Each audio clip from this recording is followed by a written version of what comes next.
আলেম নামে কত দেখো টাকার মোহে পড়িয়া, স্বার্থের পিছে দৌড়াইতেছে কোরআন হাদিস ছাড়িয়া। এজন্যই তো কাবারে বলে ভাস্কর্য, ঠিক না? কোন ছাগলে পাইছে ওরে বলেন, কোন পাগলে পাইছে ওরে বলেন, কোন দালালি পাইছে ওরে বলেন। দেশে তো রাজাকার যদি থাকা লাগে ও হইলো এক নম্বর রাজাকার। আমাদের দেশের বিরুদ্ধে যারা কথা বলার কারণে দেশের বিপক্ষে যারা যায় আমরা তাদেরকে রাজাকার বলি, ঠিক না? আর যে ইসলামের বিরুদ্ধে যাওয়া সবচেয়ে বড় রাজাকার। কাবারে বলে ভাস্কর্য, কত বড় ডাইল খোর চিন্তা করছেন? হুশ ছিল না, হুশ না থাকলেই না এগুলা বলে। ভালো মানুষ সুস্থ মানুষ কোনোদিন এই কথা বলে? যে কাবা আল্লাহ পাক আদম আলাইহিস সালামের জামানা থেকে আল্লাহ পাক স্বয়ং ফেরেশতাদেরকে দিয়ে বানাইছেন। এটা ফেরেশতাদেরকে দিয়ে বানাইছেন। এটা এমন একটা ঘর যেখানে গেলে গুনাহ মাফ হয়ে যায়, যেখানে গেলে বান্দা ভূমিষ্ঠ শিশুর মতো নিষ্পাপ হয়ে যায়। ওইটারে সে বলতেছে এটা ভাস্কর্য। ওরে আল্লাহ হেদায়েত দেখ, ওর মাথায় একটু ঘিলু দেখ, জোরে বলেন ওর মাথায় একটু ঘিলু দেখ, ওরে একটু দেমাগ বাড়ায় দেখ, ও তার ছিঁড়ে গেছে আল্লাহ তার জন্য লাগায় দেখ। সুস্থ মানুষ এই কথা বলে? এটা বাহিরের মানুষ বলতো, উনার মতো একটা লোক বলতো, মানতে পারতাম যে বুঝে নাই বলছে, ঠিক না? টুপি মাথায় আছে, পাঞ্জাবি মাথায় আছে, টিভির টার সাথে বসে কাবা এটা একটা স্ট্যাচু, এটা একটা ভাস্কর্য, ফতোয়া দিয়ে দিছে। এখন বর্তমানে তো রিক্সাওয়ালারাও ফতোয়া দেয়, তো সে দিবেই। ইসলামে তো সস্তার ধর্ম নয়, যে কেউ যখন মন চায় যেভাবে ফতোয়া দিবে। তোমার ফতোয়া অনুযায়ী ইসলাম চলবে না, ইসলামের ফতোয়া অনুযায়ী তোমার চলবে। সারা দুনিয়ার মানুষও যদি বোরকার ব্যাপারে বিসজ্ঞার করে, বোরকা ইসলামে ফরজ, এটা মানতেই হবে। সারা দুনিয়ার মানুষ যদি কাবাকে ভাস্কর্য বলে, কাবা আল্লাহর ঘর, এটাই চূড়ান্ত সিদ্ধান্ত। আলেম নামে কত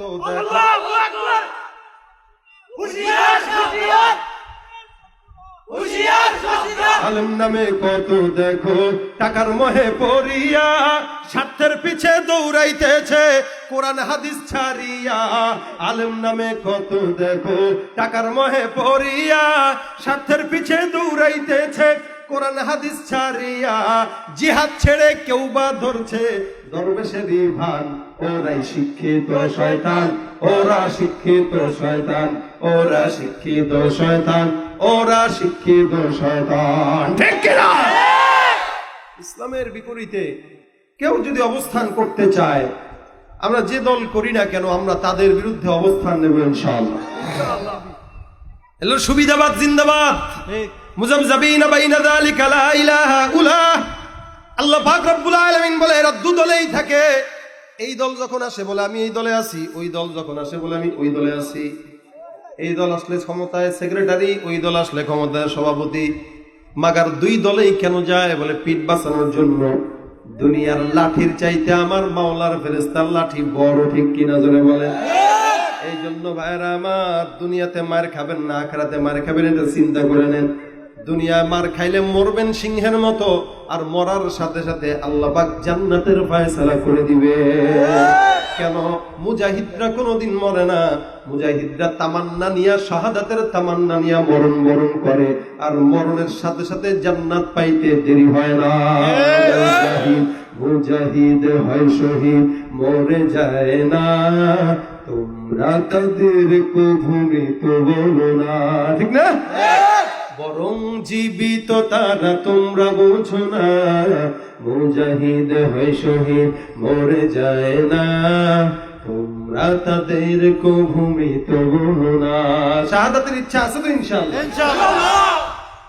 তবে আমরা একটা কথা, সেটা হলো কেউ যদি গুনাহ করে, কেউ যদি হারামে লিপ্ত হয়, আমরা আগে তাকে হাত দিয়া বাধা দেব, জবান দিয়া নিষেধ করব, পরে অন্তর দিয়া ঘৃণা করব।